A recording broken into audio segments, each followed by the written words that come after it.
ماشي اي ردة فعل عندنا قوية راه جاية من اليوم، من الحاضر.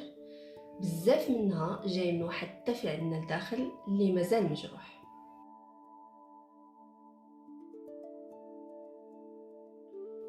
السلام عليكم.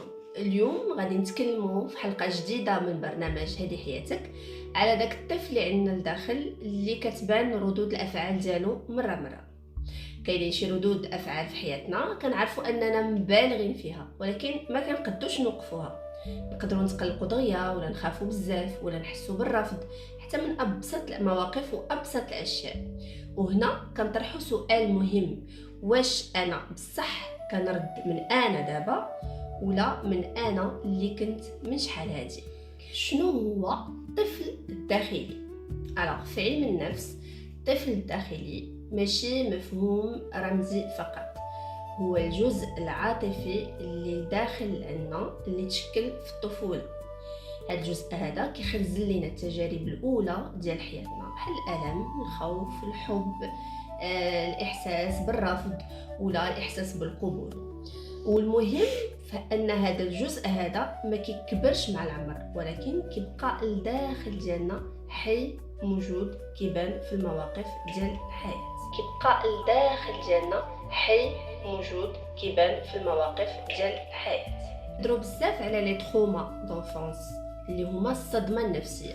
شنو التفسير ديال الصدمه النفسيه؟ الصدمه النفسيه ماشي بالضروره كتكون واحد الحدث كبير، ولكن هي واحد الحدث اللي الدماغ ديالنا ما قدرش يهضمو فاش وقع. مثلا واحد التجاهل عاطفي، ولا مثلا شي واحد يتو كريتيك ديما، ولا مثلا غياب الامان، ولا كتحس بانك ما عندكش لا فالور.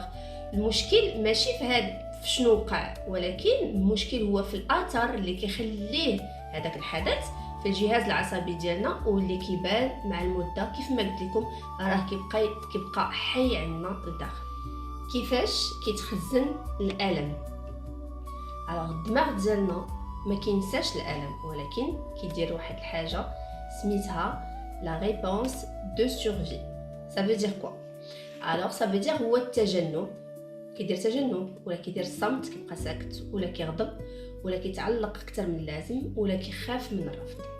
الجسم ديالنا كيبقى يتصرف كانه مازال في هذاك الموقف، يعني il enregistre l'événement و à chaque fois كيبقى il répète les mêmes scénarios.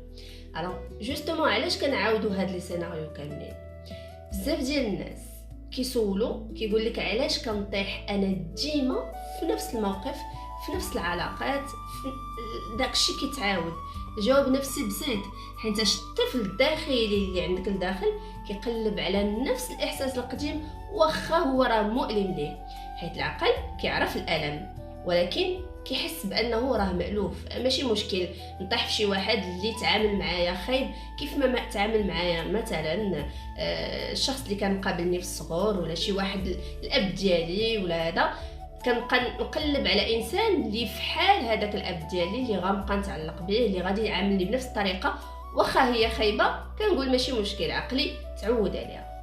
كيفاش كيبان هذاك الطفل الجريح في حياتنا؟ في اي موقف؟ كيبان فاش كيكون واحد الخوف مفرط من الرفض، او ناكسبت با شي حد يرفضنا، ولا كيكون تعلق قوي بالناس، ولا الناس صعيب نثقوا في شي حد، ولا ان كتكون عندنا واحد لا سنسيبيليتي زايده ديال لي كريتيك، ولا كنحسوا باننا ما كافينش. هادشي راه ماشي عيوب ديال الشخصيه، لوان دو لا. هادو اثار جانبيه وتجارب قديمه ديال لونفونس ديالنا اللي كتبان لينا في المواقف، وحنا حساب لينا راه الشخصيه ديالنا حنا هكذا. كيفاش غادي نبداو الشفاء؟ الشفاء ماشي نسيان، ماشي غنساو داك الطفل عندنا، ولكن بحال كنقول واحد اعاده تربيه الطفل الداخلي، حيت اي واحد فينا راه هذاك الطفل راه عايش فيه. دونك بحال كتعاود تربي، بحال عندك ان اونفون صغير هو انت كتربي فيه، هو راه كتربي في الطفل اللي عندك لداخل. اولا مثلا كتعترف بالالم، كتقول انا تعذبت من قبل. يعني اول حاجه هو الاعتراف. فاش كتعترف راه ديجا تو تو مي ديفون لا سيتوياسيون. ثاني حاجه هو انك تفصل الماضي على الحاضر، تقول هذاك الشيء اللي وقع شحال هادي ما كاينش دابا، داكوغ. ثالث حاجه انك كتعطي راسك الامان، كتقول هذوك المواقف دازوا شحال هادي، دابا انا في حاله امان، يعني بحال عقلك كتبرمجو. رابع حاجه اعاده بناء الحوار الداخلي. يعني شنو؟ بلاصه ما تبقى تنتقد راسك وعلاش انا داير بحال هكا علاش انا داير بحال كتحتوي راسك، كتعنق راسك، كتاكسبتي راسك، كتبغي راسك وكتقول انا جاكسبت موا-ميم، انا مستعد انني نعاود نربي هاد الطفل الداخلي اللي عندي وما نبقاش نعيش نفس المواقف وما نبقاش نتعرض لنفس الصدمات. كيف ما تعودنا مره ندير واحد التمرين بسيط واللي غادي يعطي ليفي ديالو. غتحاول تغمض عينيك وتسول راسك هذاك الطفل اللي عندي لداخل شنو محتاج اكزاكتومون.